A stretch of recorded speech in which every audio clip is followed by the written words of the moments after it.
Hola a todos y todas, yo soy Isaac Morales y esto es En Democracia, un podcast realizado entre Tercer Canal y la Fundación Paz y Reconciliación.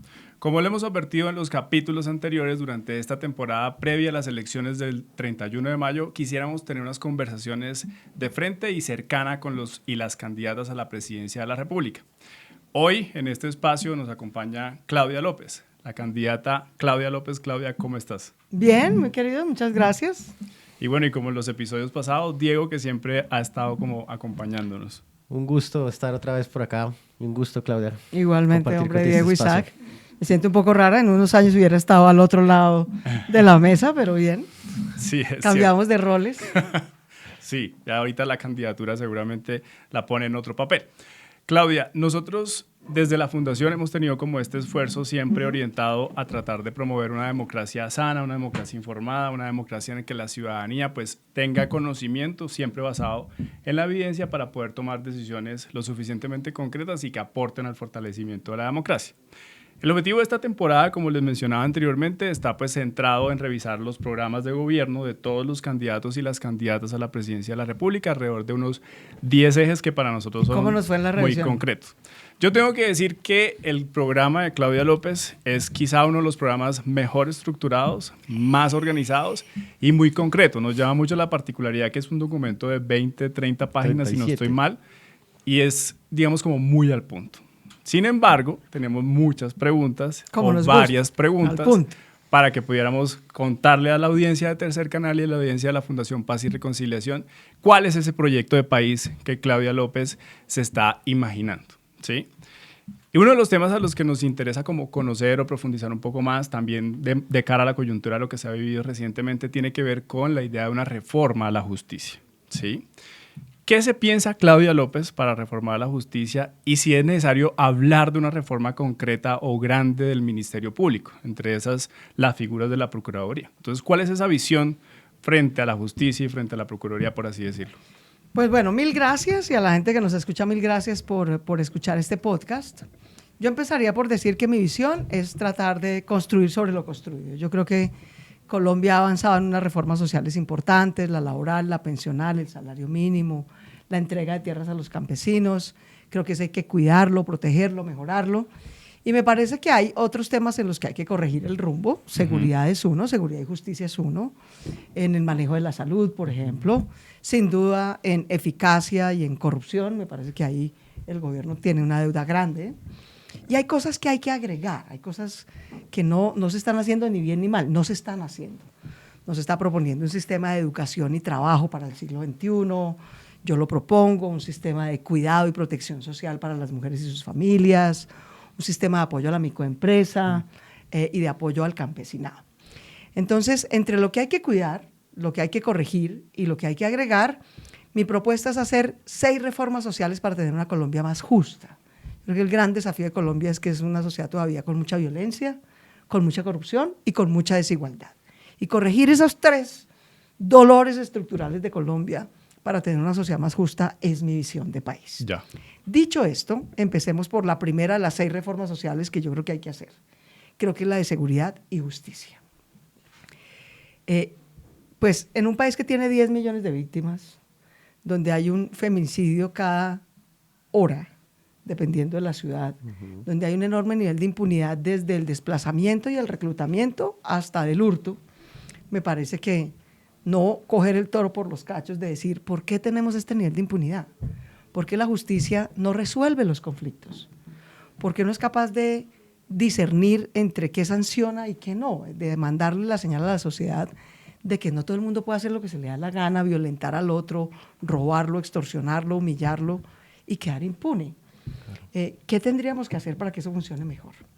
Entonces, yo he llegado a la conclusión de que para afrontar esos desafíos, y además con base sobre todo en mi experiencia como alcaldesa, donde uno como alcalde lo que hace es padecer los déficits, los dolores de la seguridad y justicia, que son temas nacionales, son temas del presidente de la República, de la policía que es nacional, de la rama judicial, pero uno es el doliente. Sí.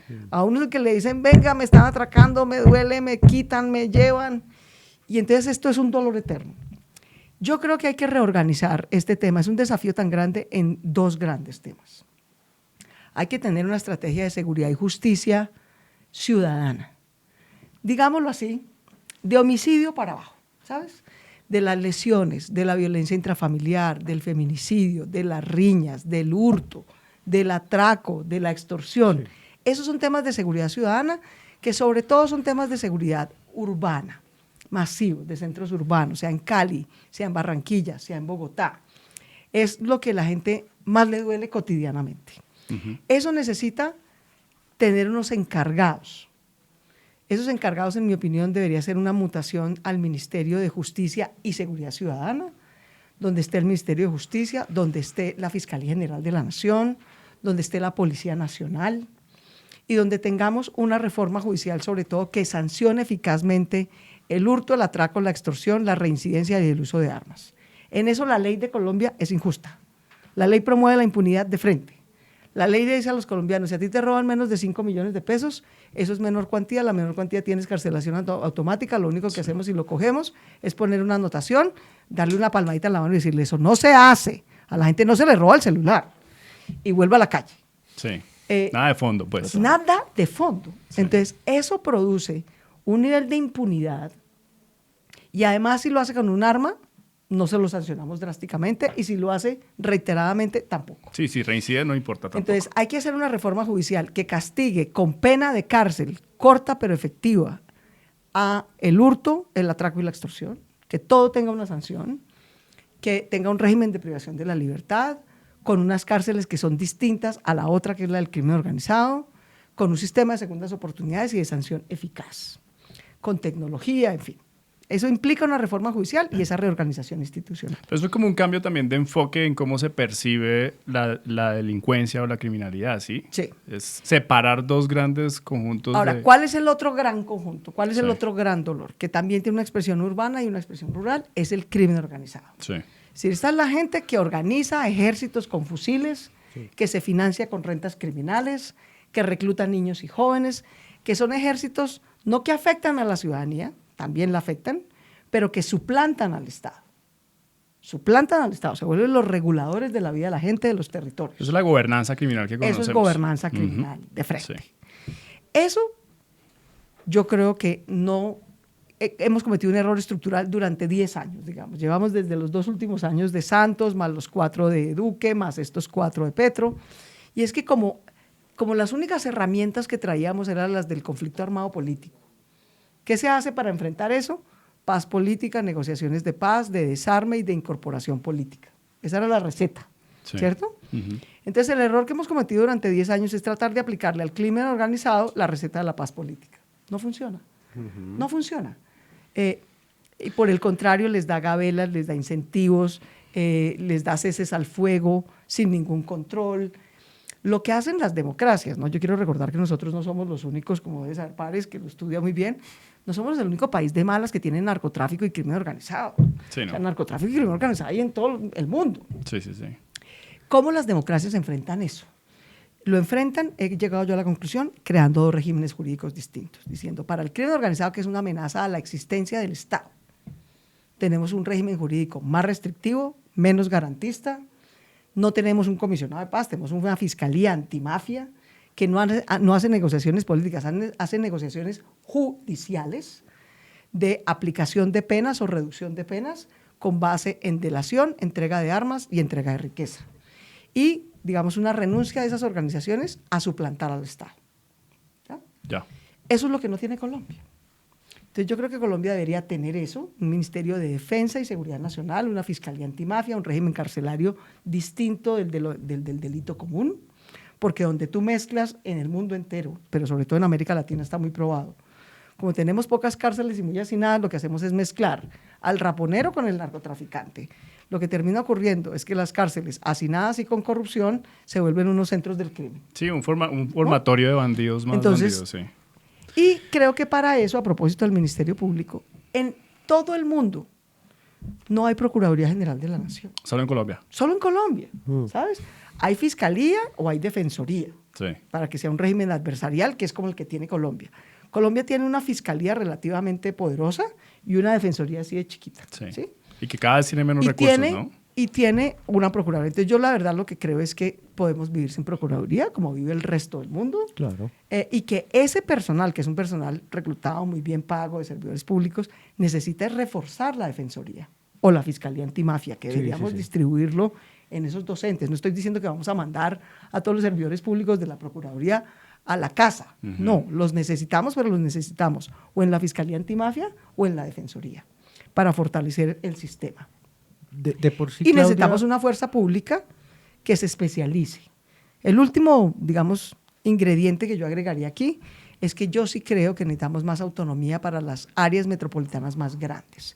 Yo creo que Bogotá, Medellín, Cali, Barranquilla, Cartagena, ciudades de más de 1,5 millones de habitantes, tienen la capacidad y la necesidad de tener una policía de seguridad y convivencia propia, que no se encargue de nada de lo de crimen organizado, eso le corresponde a la Policía Nacional, al Ejército, a la Fiscalía Antimafia, pero que sí se encargue, junto con la Policía Nacional, de el hurto, la riña, el atraco, el ruido, la basura, o sea, la cantidad de conflictos de convivencia que tiene un centro urbano muy grande es enorme. La Policía Nacional siempre la miden por cuánto bajó el homicidio, cuánto incautó de narcotráfico. Por los indicadores. Nadie en la Policía Nacional cree que va a llegar a general porque baje el hurto, ni porque baje el atraco, ni porque baje la violencia contra las mujeres, ni porque baje el feminicidio, pero resulta que eso es gravísimo. Entonces, en los países, digamos, que tienen este tipo de esquemas de policía local y policía nacional, la policía local, en cambio, sí sabe que va a ascender, va a pasar de patrullero a general de la policía local de Bogotá, si baja el hurto, si baja el atraco, si baja la violencia contra las mujeres, si evita las riñas, si mejora los temas de convivencia. Entonces, esa es la reorganización. Ya. Una policía especializada en convivencia en centros urbanos, no creo que estemos preparados para hacerlo en todos los municipios. Creo que hay que empezar por las ciudades grandes y áreas metropolitanas grandes. Una policía nacional con la Fiscalía General que se encarga del delito común, que puede ser organizado o no, pero es delito común. Y una fuerza pública, Ministerio de Defensa y Fiscalía Antimafia, que se encargue del crimen organizado. Bien. Muy bien. Yo tengo ahí una pregunta para cerrar este tema de justicia, Claudia. A ver, tú planteas ahorita una cosa muy cierta y es la necesidad de cerrar la Procuraduría o de reformular la Procuraduría. En los últimos días incluso salió la tabla de valores de salarios de la Procuraduría. Es una cosa grosera para el país, es bastante grosero. Y pues tú mismo en tu programa planteas la revisión del programa de la regla fiscal y del programa económico también tiene que darse a partir de una reestructuración del Estado y de los gastos de funcionamiento, porque eso es un gasto muy alto. Pero entonces ahí va mi gran pregunta, porque tú también te atas con el tema de un paquete de reformas. Sí. Nosotros, esto tiene que ir al legislativo. Tú lo conoces muy bien. Tú estuviste allá 4 años, en tu casa pues se ha seguido estando allá. Y tú conoces muy bien también porque uno de los éxitos que te ha marcado, Claudia, fue también empezar la investigación sobre la parapolítica. Nosotros en nuestro último informe de candidatos elegidos cuestionados del Congreso de la República tenemos 87 nombres de personajes que están cuestionados o bien sea por sus relaciones con la parapolítica o bien sea por sus relaciones burocráticas o su estructura de clan. Tú ya vas a negociar allá con 87 personajes que obviamente verán o ven atractivo un espacio como la Procuraduría porque es que allá hay buenos puestos, buenos espacios para generar... Todos cuotas de los congresistas. La burocracia, Casi sí. todos. La burocracia. La burocracia completa. Entonces, Y bien pagada, además. esa es mi primera pregunta. ¿Cómo la reforma y las propuestas de reforma están muy interesantes hacia el sistema de justicia, pero cómo insertarlas dentro de un Congreso que ya sabemos que hoy por hoy, si el Congreso se posesiona el 20 de julio, el 43% del Senado de la República es cuestionado? ¿Cómo Yo lo vas a sé. hacer eso? No, pues antes era igual y cuando yo denuncié la parapolítica era el Era 35 peor. o era peor, en fin. Entonces, pues bienvenido a la democracia colombiana, no tiene desafíos sencillos. Yo creo que hay muchos mecanismos, es decir, yo terminé haciendo con millones de ciudadanos la consulta anticorrupción, mamada de que nos hundieran sistemáticamente los proyectos anticorrupción los mismos parapolíticos y corruptos que nosotros habíamos denunciado. Sí. Y si es necesario apelar a un mecanismo donde la ciudadanía refrende las reformas, yo creo que hay que hacerlo. Sí. Pero me parece también que hay que poner esta discusión sobre la mesa. Es decir, aunque hay gente cuestionada, yo creo que este congreso que vamos a tener es el congreso posiblemente de mejor representación de la sociedad colombiana. Nunca los sectores progresistas, de centro izquierda, de izquierda, independientes, habíamos tenido mejor representación en el Congreso. Es que hoy somos el 45% del Congreso. Cuando yo fui senadora, era el 40% de la parapolítica contra el 5% de los independientes. Sí, o sea, ¿sí? Hoy están ellos, pero los independientes somos el 45% del Congreso. No puede ser que eso no haga ninguna diferencia para tratar de llegar a unos acuerdos. Y hay sectores de derecha, yo creo que los sectores del Centro Democrático, de la campaña del Movimiento de Salvación Nacional, podrán o no tener personas cuestionadas, pero son personas también que tienen como bandera el tema de seguridad y justicia, ¿sí? Y que es parte de su o sea, a quien les resulta costoso decir, me pasé toda la campaña diciendo que el principal problema de Colombia es la seguridad, pero cuando llegué al Congreso me propusieron una reforma, decidí no hacer nada. Total. Sí, no, ¿Me explico? Total, sí. Y creo que la ciudadanía tiene el tema de seguridad y justicia de número 1. Eso nos presiona a todos, al gobierno y a los congresistas. Esto para decirte que, con bemoles o no, yo sí creo que si aquí, permítanme decirles cómo me imagino yo la justicia, es una mesa de 4 patas. La de la convivencia local, con la policía local y el sistema de comisarías de familia, sistemas de justicia con la ciudadanía que son no adversariales, sino de llegar a consensos para tramitar diferencias. El del delito común, la Fiscalía Antimafia y la justicia del conflicto armado, ¿cierto? Sí. Que es la que se encarga de los dolores del pasado. Esas 4 patas se necesitan, porque cuando usted trata de decir, no, yo voy a meter a Álvaro Uribe preso, pues, joder, ese señor iba, ¿cierto?, rumbo a sus nietos, y cuando usted lo pone en el epicentro de si la política va a volver a ser quien mete preso a qué presidente, pues ahí lo tienen revivido. Lo Entonces, resucitan, sí. Yo creo que hay que concentrarse en lo que le duele al ciudadano. Lo que le duele a la mayoría de los ciudadanos no es meter a Álvaro Uribe preso. Lo que le duele a la mayoría de los ciudadanos no es declarar al señor Petro narcotraficante, que no lo es. Lo que le duele a los ciudadanos es que los atraquen en un bus y no pase nada. Total. Que a una mujer la violen y no pase nada. Que a su negocio lo extorsionen y no pase nada.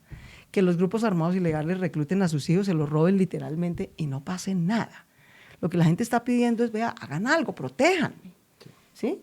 Ahora, protéjanme sin falsos positivos, ¿verdad? Sin abusos. Sin abusos, sí. Y entonces, yo sí creo que esta reforma, si me lo preguntas, creo que es la que tiene más chance de pasar. Okay. Primero porque es un dolor muy grande para la gente, porque la gente está exigiendo respuestas, porque se está tomando la justicia por mano propia, porque en buena medida lo que está legitimando a los grupos armados ilegales es que dicen, pues los jueces no imparten justicia, yo aquí sí. Aquí sí, yo mato al que no me gusta, al que se peina como no es, al que roba, pues entonces lo voy sacando. Entonces, realmente es una cosa que nos está costando la democracia, la tranquilidad y la vida a todos. Creo que hay otras reformas sociales, las otras 5, de pronto podrían tener más debate. Y por eso también soy consciente de decir, señores, la Procuraduría tiene una gente que son cuotas políticas, tiene otra gente que es por concurso, tiene gente buena, tiene gente eficiente, tiene gente de todo como todas las instituciones.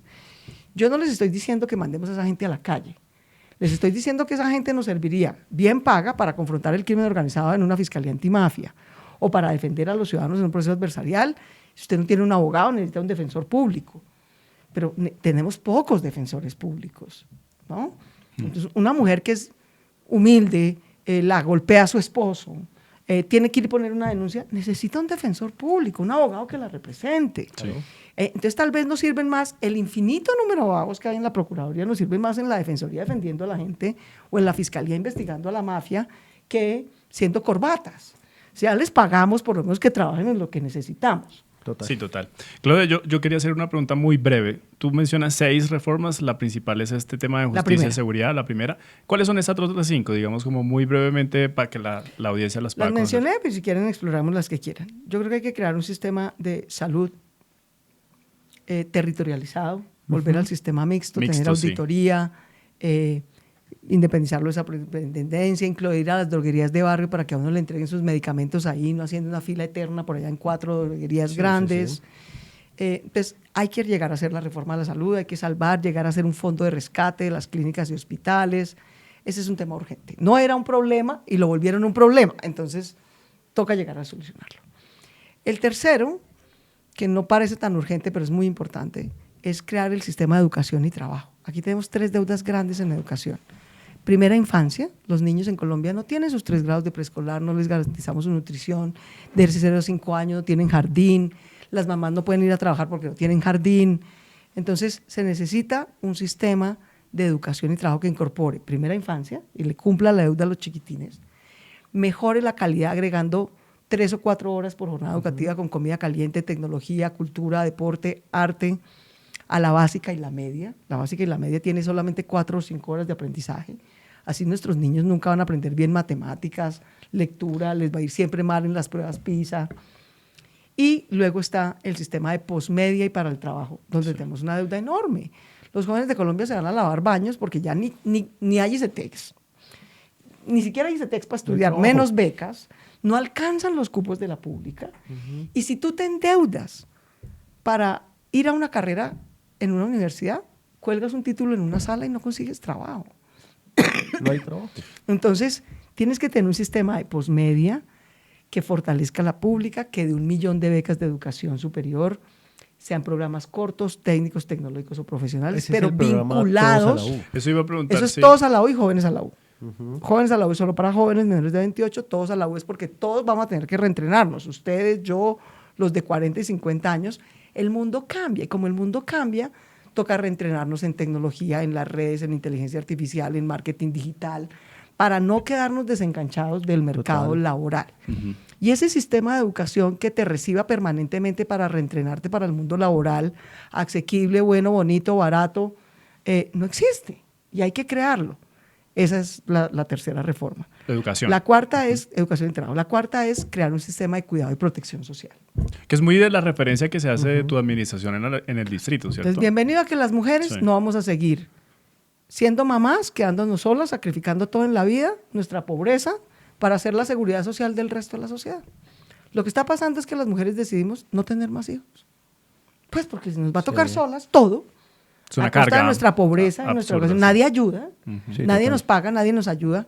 Pues no más, se acabó la era en la que las mujeres decidíamos sacrificar todo en la vida por eso. Entonces hay que tener un sistema de cuidado y protección social que haga que eso que nosotras hacemos solas, lavar, planchar, cocinar, cuidar a los niñitos, llevar a los papás al médico, hacer mercado, repartido entre la familia, el sector privado y el sector público.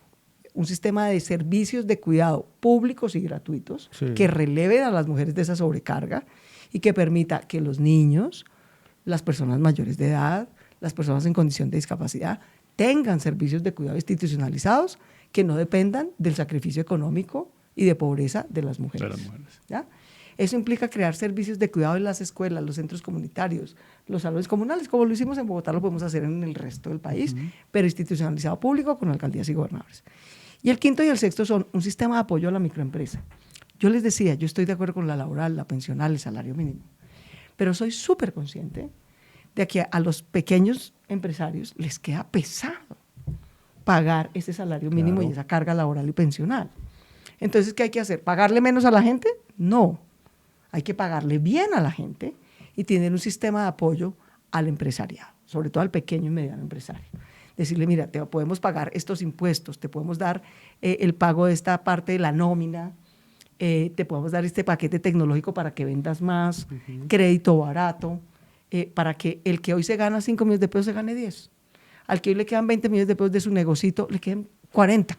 ¿Sí? Sí. De manera tal que pueda seguir habiendo generación de empleo formal, privado.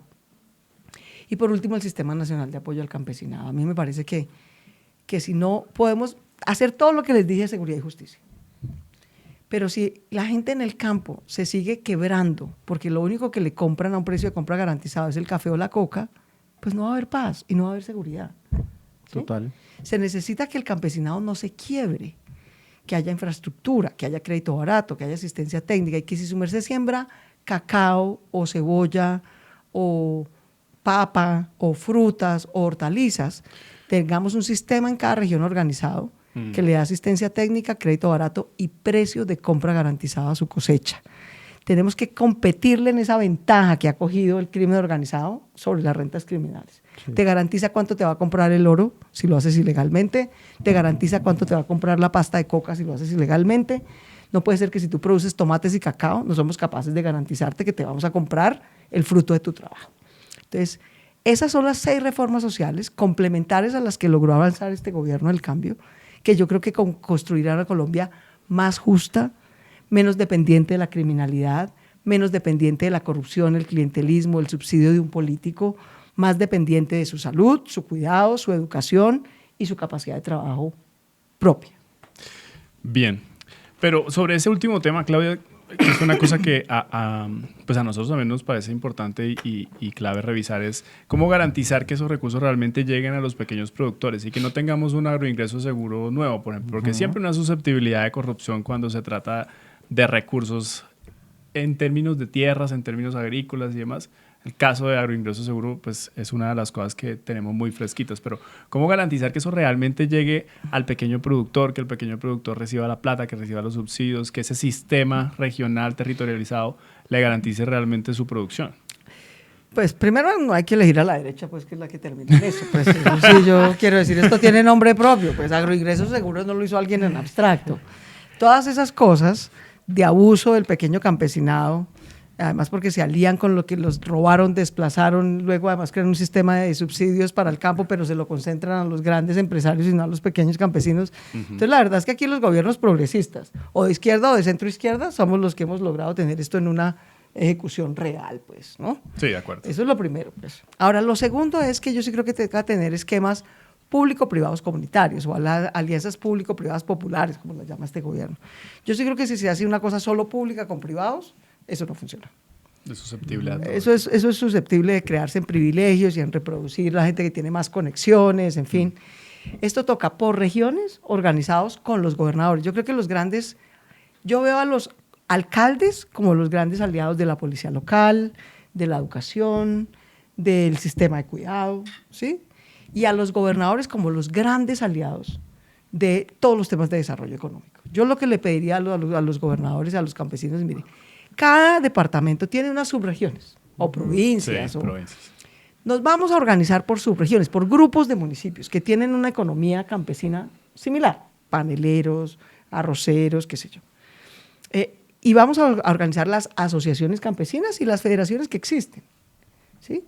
Pero esas federaciones, la del arroz, etc., no está llegando abajo al campesino de abajo. Se está quedando en los molineros que le compran al campesino a lo que da.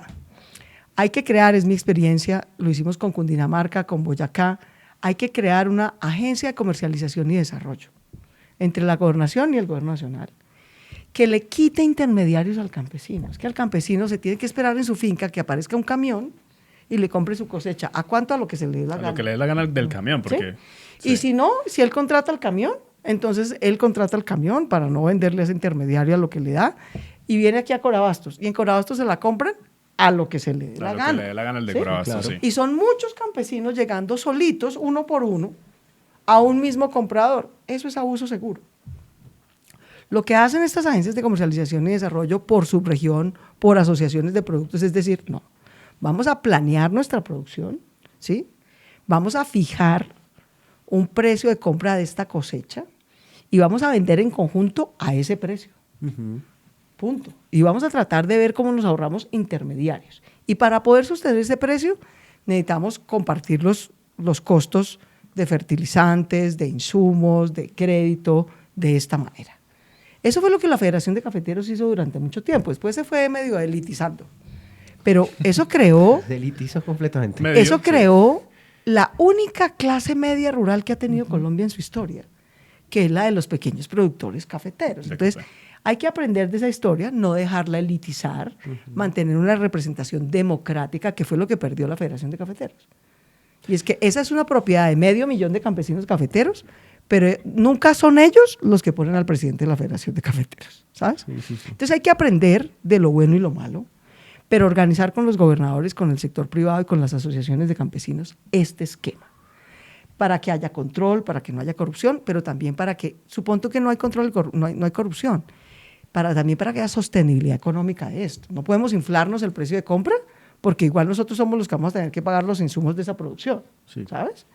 Entonces, esto se hizo. Yo tengo una experiencia como alcaldesa, lo hicimos durante pandemia.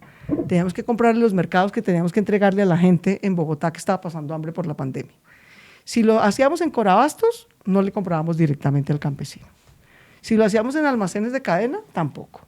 Si nos íbamos a comprar a los campesinos, no estaban organizados. ¿Qué tuvimos que hacer? Organizarnos con las gobernaciones, Claro. que ellos hicieran su tarea y logramos que los campesinos tuvieran 35% más de ingreso efectivo en su bolsillo.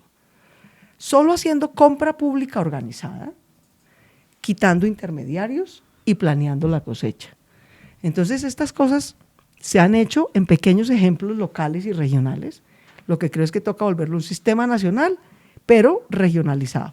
Sí, Claudia, yo sé que tu agenda ya empieza a apretar, entonces es como llegar a una pregunta puntual también. Mira, como dices tú, o sea, cosas, y la mayor parte de las cosas que hay en el plan son cosas que se han hecho, que tú en tu alcaldía hiciste y que tú has sabido cómo manejar y ya has vivido esos escenarios. Entonces, tú hablas de una reforma al Departamento Nacional de Planeación, que va muy orientada a un Como ese proceso esquema. de descentralización Sí, ese del esquema que país. mencionas, Total. ¿sí?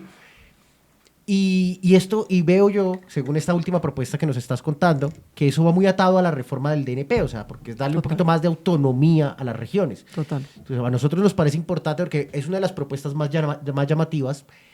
Una de las cosas que más hemos podido ver nosotros dentro de la transversalidad de todo lo que son los planes de candidatos es la descentralización. ¿Qué sucede con tu plan? Que es de los pocos que Yo explica digo cómo lo voy a hacer. vas a descentralizar Correcto. esta vaina. Entonces, sí quisiera que tú nos cuentes un poco sobre cómo sería esa reforma al DNP, porque sí, a mí me parece muy interesante y creo que apunta realmente a un programa serio y claro para llegar al proceso de descentralización. Mira, para estas 6 reformas que te estoy diciendo, hay que descentralizar. O sea, el esquema en el que el gobierno nacional tiene toda la plata. Los municipios son pobres y el gobierno nacional es el único que recauda. Para asignar ese recaudo en las regiones, los intermediarios son los congresistas y los contratistas. El centralismo presidencialista de Colombia, bueno, yo lo había estudiado como académica, bueno, lo padecí de alcaldesa. O sea, Dios mío santísimo. En carne propia. Dios mío santísimo, yo decía, si esto me pasa a mí, que soy la alcaldesa de la ciudad más grande de Colombia, con más autonomía económica, no joda, y uno es alcalde medio tiempo. Porque la mitad del tiempo le toca de rodilleras en un berraco ministerio, patinando el chulo, el permiso, el trámite, la partida, la asignación, el chulo para el proyecto, para que le den a uno una miseria, Claro. ¿no? Sí. Entonces este centralismo presidencialista ni hace ni deja hacer. Y además es arrogante y nos dice, no, es que toca hacer esto aquí porque nosotros sí somos decentes y son una caterva de ladrones que se han robado las regalías, ¿no? Las pusieron, dijeron, las regalías se las roban a las regiones, se las vamos a poner a Planeación Nacional.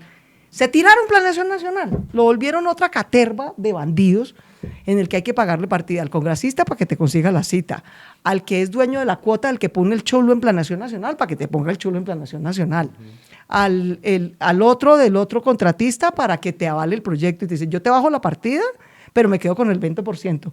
Conclusión, el pobre alcalde se devuelve a su municipio por ahí con el 20% de la partida nominal, porque una parte se la quedó el congresista, la otra el funcionario que le puso el chulo, la otra el contratista, la otra el estructurador, y se demoró 3 años patinando esa pendejada y cuando llega se le acabó el periodo.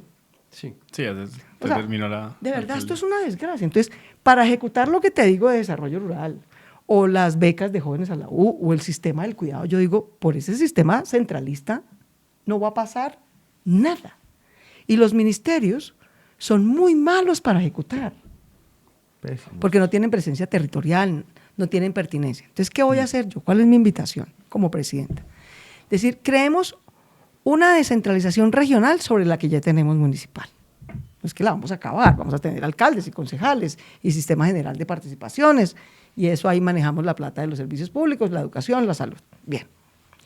Pero necesitamos una escala regional que agrupe a los municipios. Yo quisiera ver a los mil alcaldes de Colombia más pequeñitos, que no son de las grandes ciudades que tienen capacidad institucional, sino los 1000 y decirles, venga, queridos, organicémonos por grupitos. Diga usted, dependiendo de la pertinencia, las provincias son de diferentes tamaños, pero digamos en promedio de 30, 40 municipios por grupo. Y decirles, no vengan a Bogotá. Mi reto, mi indicador de éxito de la centralización es que un alcalde no tenga que venir a Bogotá por una partida. Decirles, vea, ¿qué va a invertir en cada subregión el gobierno nacional? Que lo aprueben en el Congreso por encima de la mesa en el presupuesto nacional. ¿Ya? Claro. Y el desglose de esa partida no lo vamos a hacer en Planeación Nacional con los chulos. Vamos a coger toda esa tecnocracia con gente de las regiones, formada, profesionales extraordinarios, que hay llaneros maravillosos, del Caribe maravillosos, santanderianos maravillosos, de todas partes buenísimos, ¿no? Pastuzos buenísimos. Allá, vamos a decir, estructure los proyectos de estas 5 cosas que dije que vamos a hacer. Del desarrollo económico rural para los campesinos, del de los microempresarios, del sistema del cuidado, de las becas de educación y de lo que vaya a infraestructura regional para el desarrollo. Son 5 cosas en las que vamos a invertir, no vamos a invertir en 1000. Estructuren los proyectos. Entonces la tecnocracia no está sentada en Bogotá, está sentada allá, trabajando con los alcaldes. Son los tecnócratas de ellos son sus jefes. Estructuran los proyectos. Cuando esté el portafolio de qué es viable, cuánto cuesta, etcétera, entonces le vamos a dar poder a los ciudadanos. Eso se llama presupuesto participativo. Sí, hoy ya podemos mandarle internet gratis a cualquier ciudadano, así tenga una flechita, y decirle, mijo, son sus impuestos. Para tu subregión hay 100.000 millones de pesos y estos son los proyectos que están estructurados. Acá está la descripción, dónde se va a hacer, qué implica. Vote, mijo. Quitémosle ese poder al congresista y al contratista. Buenísimo. Vota tú y decide a qué proyecto le damos prioridad de ejecución. Muy bueno. Entonces le quitamos esa capacidad de intermediación, que es que el congresista es el que dice, es que yo soy el que lleva la partida. No, el congresista no hace eso. El congresista hace leyes y hace control político. Sí. La ciudadanía, que es la que paga impuestos, decide esos impuestos en qué se van, a qué le da prioridad, hasta dónde alcancen. Entonces, eso es descentralizar de verdad, darle poder al ciudadano de que no haga intermediación de partidas del gobierno nacional. La hacen los ciudadanos, o sea, más disperso y descentralizado no puede estar. Ese mecanismo, de hecho, lo tenemos bien estudiado, ¿no? Lo que ha pasado con Invías, UNGRD, el mismo caso de centros poblados. Eso siempre termina en que el contratista que lleva la partida se roba la mitad. Sí, o sea, exacto, olvídate. La plata que se pierde es la mitad. No hay nada peor que un congresista llevando partidas a las regiones. Sí. Nada. Las regiones, las partidas están asignadas por subregión. A las 5 cosas en las que vamos a invertir. Estas son mis 5 prioridades. Tal vez otro presidente dice otra cosa. Estas son mis 5 prioridades. Porque parte de lo que no nos permite tener una tecnocracia que funcione es que la plata del gobierno nacional o de las regalías se invierte en proyecticos de 15.000 tipos de 15.000 cosas. Sí. Entonces, es imposible aprender a hacer bien 15.000 cosas al tiempo. Uno tal vez aprende a hacer bien proyectos de precio de compra garantizada a los campesinos, de infraestructura, de sistema de cuidado para las mujeres y sus familias, de educación y trabajo pertinente para esa subregión y de ya, ¿sabes? Entonces, y luego pasamos al sistema de ejecución. Entonces, la ejecución, de nuevo, no tienen nada que ver los congresistas. La ejecución es que nos sentamos alcaldes, gobernadores, pero en público. No en todo esto es una audiencia pública transparente, en la que clasificamos los proyectos por la complejidad técnica que tenía y decimos, vea, estos proyectos que son hacer estas vías terciarias, que quedaron aprobados, ¿hay una asociación de productores de eso que pueda postularse en un convenio para hacer esas vías terciarias? Si la hay, hagámoslo directamente con ellos, no con un contratista que viene de Bogotá, que ni siquiera sabe dónde queda la berraca vía, nunca ha mandado un tractor allá. Nos va a costar unos costos de administración absurdos. Cuando la gente ha hecho esas vías solita, en minga, y encarguémosle eso a esta asociación, este alcalde, este convenio. Hay cosas más complejas que son vías regionales, provinciales, entonces hagámoslas con las gobernaciones. Hay cosas que son, pues, no sé, el tren de cercanías del Valle, pues eso no se puede hacer por convenio con unas asociaciones campesinas. Sí, no, entonces hagamos una licitación internacional. Entonces, clasificamos los proyectos por diferentes métodos de ejecución y creamos veedurías de ejecución con la Contraloría General de la Nación, porque ya no va a haber Procuraduría, ¿cierto? Con la Contraloría General de la Nación, las comunidades, y ejecutamos, hermano. Todo este ciclo se demora 1 año, papá. Y no te tienes que gastar la vida aquí tramitando chulos, ni citas con congresistas, ni pagando partidas, sino que tenemos no 1000 estados, pero 50 subregiones, donde tenemos ciudadanía organizada, tecnocracia que sepa estructurar proyectos bien organizada. La decisión más importante, que es a qué le damos plata y a qué no, la toman los ciudadanos con su voto. Se la quitamos ni al alcalde, ni el presidente. No puede decir a dedo, se me hace esto. Sí. No. Descentralizamos esa que es la decisión donde más ratones llegan al queso. Le damos ese poder de decisión a la gente. No, luego. Es una participativo, buenísima. Sí.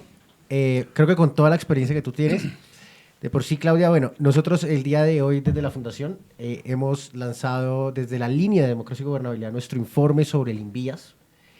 Y tú cuentas una cosa y es, hay que descentralizar al chulo, a la persona, al tramitador de Bogotá. Poner eso transparente con la gente. Porque mira que, una de las cosas que nosotros encontramos en nuestro informe es, resulta y pasa que de un momento a otro un señor de nombre Juan José Oyuela, de acá de Bogotá, sentado acá en Bogotá, era el hombre que más conocía la necesidad de proyectos de infraestructura en La Guajira, en Córdoba, en Magdalena, en Bolívar, en Atlántico.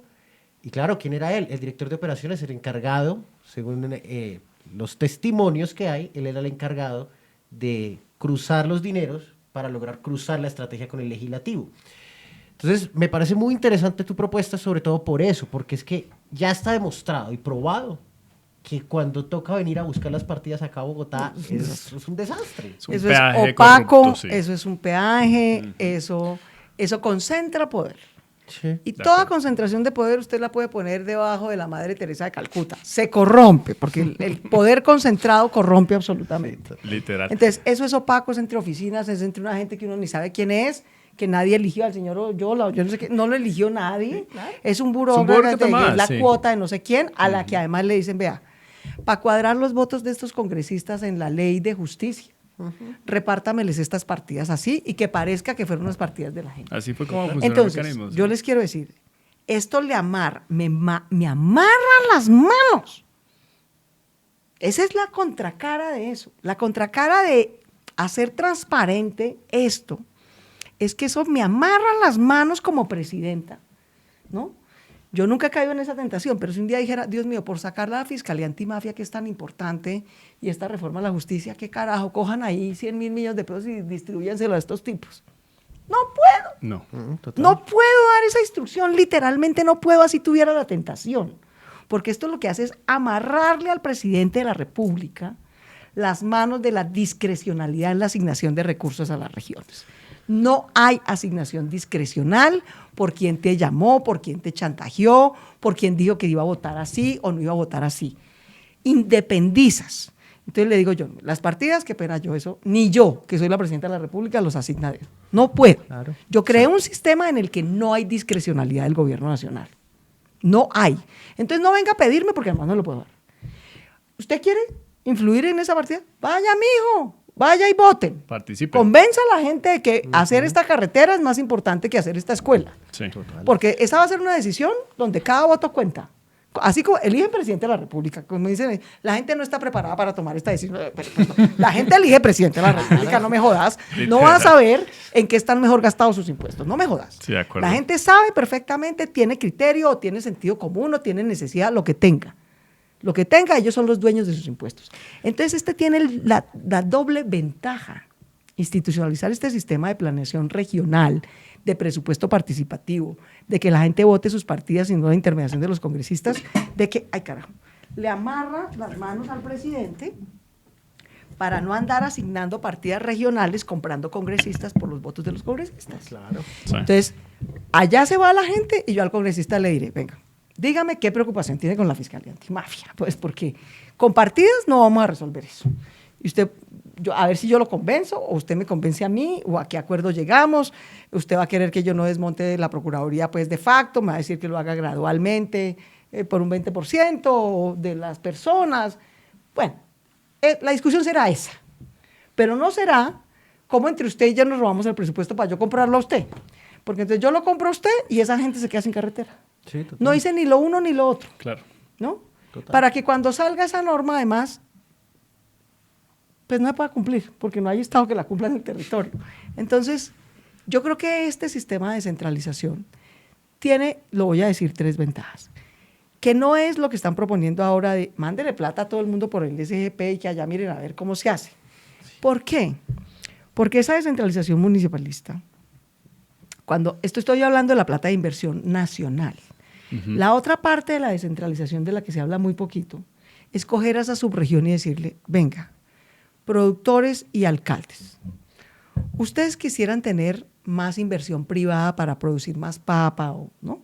Más capital para crecer su producción campesina o su proyecto ecoturístico, ¿cierto? Y usted, alcalde, quisiera tener más recursos propios, que no sean del gobierno nacional, sino suyos. Sí. Vale. Entonces aquí tenemos un interés común, que es la otra cara de la descentralización, es cómo logro que esa subregión, este grupo de 30, 40, 50 municipios, tenga recursos propios, no del gobierno nacional.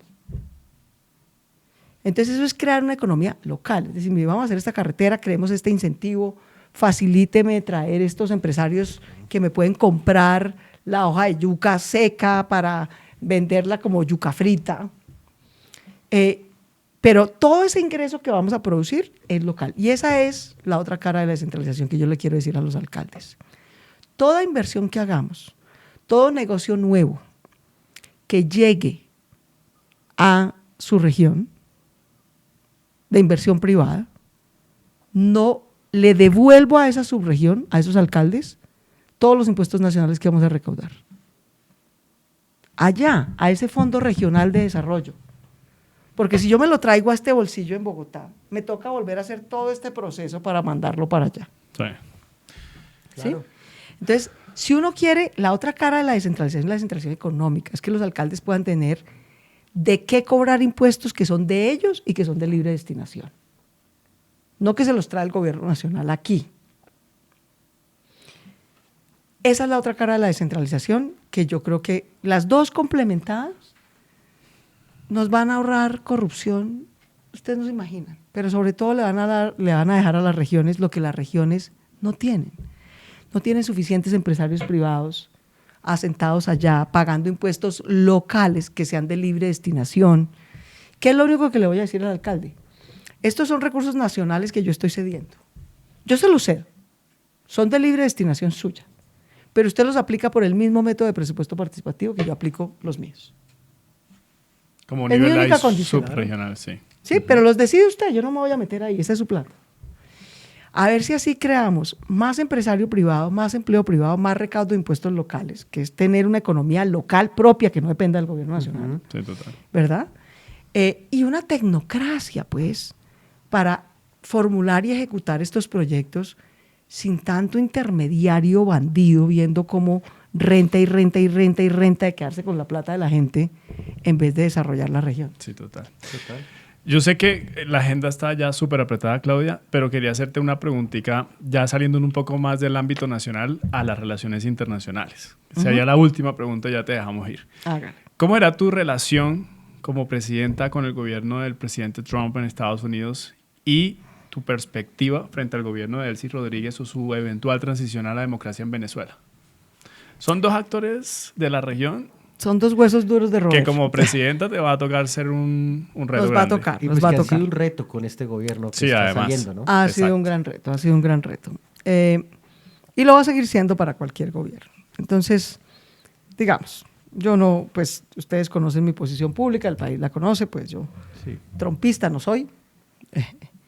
Y pues he denunciado a Maduro y su narcodictadura, digamos. Entonces aquí claramente, pues como con la derecha colombiana, digamos, estamos en visiones distintas.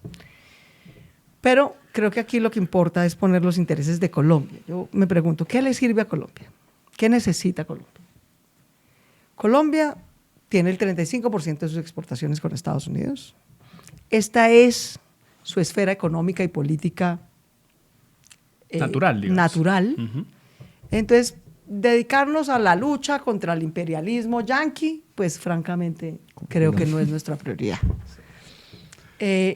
Nuestra prioridad, en cambio, es pensar, yo le diría, y se lo he dicho de hecho al embajador de Estados Unidos que me ha invitado a un par de conversaciones aquí, les he dicho, vea,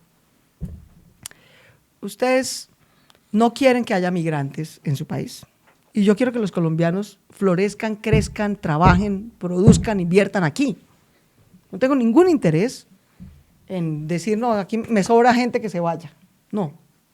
Los colombianos son gente muy talentosa, muy berraca, grandes trabajadores. Cada vez que una persona migra para trabajar en otro país, Colombia pierde. Entonces, en eso tenemos un interés común. Yo quiero retener a mi población trabajando, invirtiendo aquí. Segundo interés, usted decidió intervenir en Venezuela, ha dicho que está en un régimen de transición para llegar a elecciones libres en Venezuela. Yo soy la más interesada en que haya elecciones libres en Venezuela. Yo Colombia. Claro. Porque cuando en Venezuela hay pobreza, narcodictadura, convivencia con el crimen, lo que pasa es que empobrecen a su población, y su población ¿dónde termina? En Colombia. O quedándose con pocas oportunidades y nos genera una presión económica y social difícil. Aquí lo hemos hecho con todo el corazón, recibirlos, darles estatus de protección. Yo me he ganado varios premios como alcaldesa de Bogotá por el programa de los nuevos bogotanos, de recepción de los migrantes. Pero, mano, donde comen dos, comen tres, pero donde comen dos, no comen 20. Entonces, la cosa se nos enreda. Yo soy la más interesada en que allá vuelva la democracia y en que se recupere económicamente Venezuela. Pongámonos de acuerdo en un plan para eso. Y mi propuesta a la señora Delcy Rodríguez, al presidente Trump en general a la diáspora venezolana y a los países latinoamericanos es: venga, pongámonos de acuerdo en un plan Colombia, Venezuela, Estados Unidos. Es el nuevo G3. Estados Unidos ya intervino y tiene unos intereses del petróleo, en fin, son sus intereses. Pongámonos de acuerdo en un plan que implique a 20 años recuperar la democracia, desarrollar el sector energético venezolano y colombiano, desarrollar el sector de agroindustria venezolano y colombiano, y formar a nuestra población con la educación y las habilidades para generar toda la posibilidad de trabajos formales que se derivan de esos dos sectores industriales. La recuperación económica de Venezuela pasa por la transición energética, claro, pasa por la agroindustria, sí, pasa por recuperar la economía de sus hogares y de sus trabajadores. La colombiana también. La colombiana también. Entonces ya no es un plan Colombia de plomo y glifosato contra el narcotráfico. Es un plan Colombia y Venezuela de traer inversión privada para desarrollar la energía del gas, del petróleo, eólica, térmica, solar, de Colombia y Venezuela, que además está particularmente localizada sobre el Caribe. Sobre el Caribe. Es donde tanto Colombia como Venezuela necesitamos inversión privada a chorros, miles de millones de dólares. Pongamos de acuerdo en tener las mismas reglas de protección de esa inversión. Les cobramos los mismos impuestos para no competir Colombia y Venezuela, que ambos necesitamos esa inversión. En tener un marco de estabilidad, volvamos socia a la gente, démosle participación en las utilidades de esos desarrollos, para que además la gente no dependa de políticos que llevan las regalías, ¿no? Creemos un régimen de capitalismo que incluya a la gente, donde la gente gane de ser socia de esos proyectos, tanto agroindustriales, ¿sí? Sí. Que además son para podernos comprar el precio de producto garantizado para vender no sé qué al mundo agroindustrial, cacao, chocolate o lo que fuera. Traigan esa inversión privada, acordamos reglas de inversión tributarias, de participación. Eso sí, no me vengan a hacer aquí un capitalismo salvaje. Si queremos que la comunidad deje hacer estas cosas y se vuelva socia a esto, tiene que ganar ella, sin depender de un político. Ya, de acuerdo. Y lo pagan en obras por impuestos que acuerdan con la comunidad directamente. Sí. ¿No? Eso es más transparente, va a crear una relación además entre el sector privado y el sector comunitario, con licencia ambiental. A 20 años. Hagamos esto. ¿Cómo va a negociar usted, señor Trump, cómo se va a quedar o no con el petróleo de Venezuela? Es un problema de los venezolanos, no mío. Sí.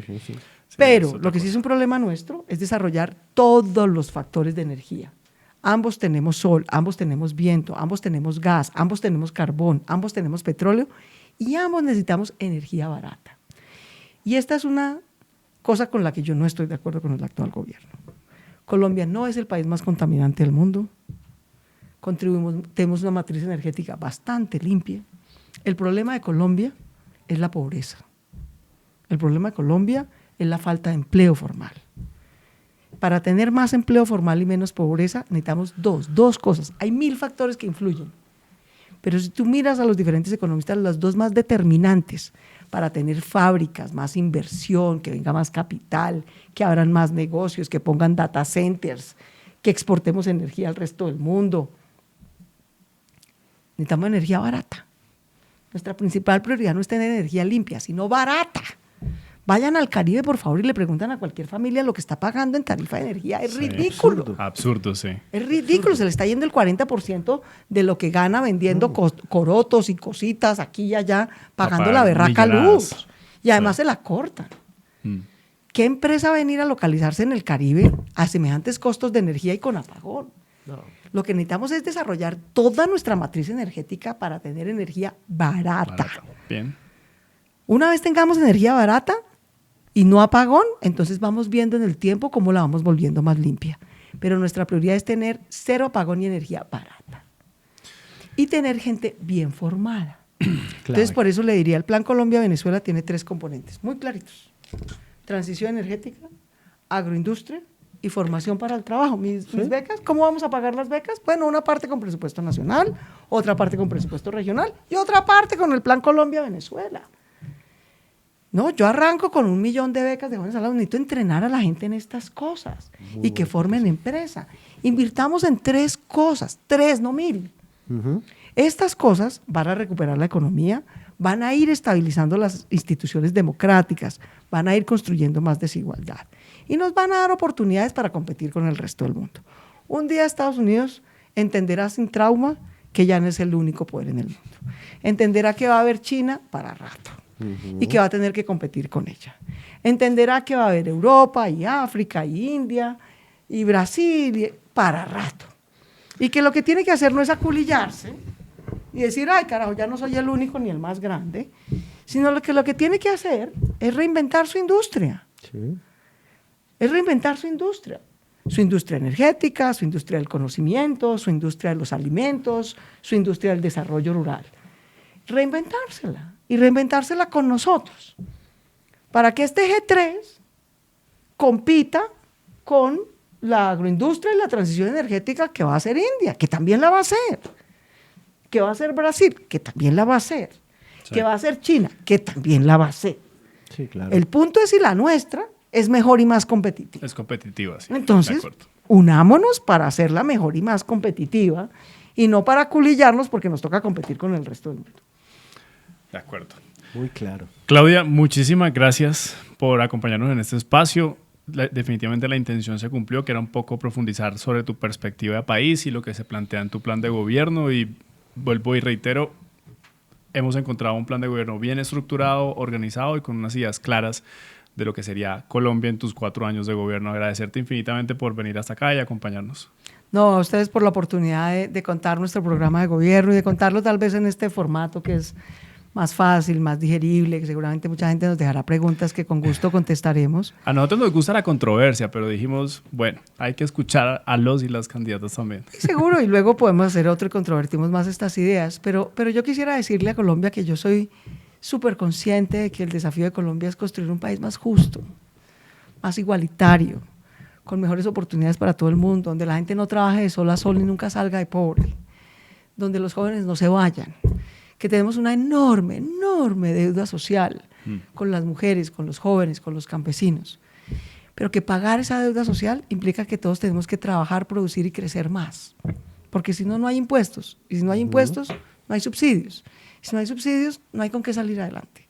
Entonces, mi diferencia con la derecha es que no le importa la justicia social, y mi diferencia con la izquierda es que ambos queremos pagar la deuda social, pero ¿con qué? Si es solo con subsidios de políticos, vamos a ser esclavos de los políticos. Si es solo con subsidios a los terratenientes, que es lo que propone la derecha, vamos a ser esclavos de los terratenientes. Si queremos tener ciudadanos libres, tenemos que tener sector privado, que produzca, que crezca, que genere ganancias, que comparta esas ganancias con la gente. Por eso propongo un capitalismo donde asocien a las comunidades con estos grandes proyectos de desarrollo. Pero tenemos que tener sector privado que crezca, produzca, genere empleo y pague impuestos. De lo contrario, espantando al sector privado, no solo no vamos a pagar la deuda social, vamos a crecer la deuda social. Y si solo le damos privilegios a los ricos, pues vamos a seguir teniendo la misma sociedad desigual que ya tenemos. Sí, completa desigualdad. Entonces, hay un camino para tener una Colombia justa, que es de una nueva historia para Colombia que proponemos Leonardo Huerta y yo como candidatos a la presidencia. Gracias, Claudia. Y Diego, también muchas gracias por acompañarnos en este espacio. A ti, Isa, y a ti, Claudia, muchísimas gracias. Muy claro, creo que los objetivos del programa salieron muy bien. Mira, yo me quedo con una de las últimas reflexiones que haces y es para explicar cómo desarrollar un programa. Hay 3 formas de financiación, los explicas muy claramente, eso es lo que queríamos, esa es la intención de nosotros en este programa. sobre todo de que la gente de verdad entienda un poquito lo que los políticos proponen y que entiendan cómo lo piensan hacer, porque creo que ahí es donde siempre ha estado el escollo. Entonces, muchísimas gracias, Claudia, un placer. Gracias a ti, Isa, y gracias a todos nuestros oyentes. Abrazo a todos. Mil gracias por escucharnos, por acompañarnos. Esto fue En Democracia, y yo soy Isaac Morales, un podcast entre la Fundación Paz y Reconciliación y el Tercer Canal.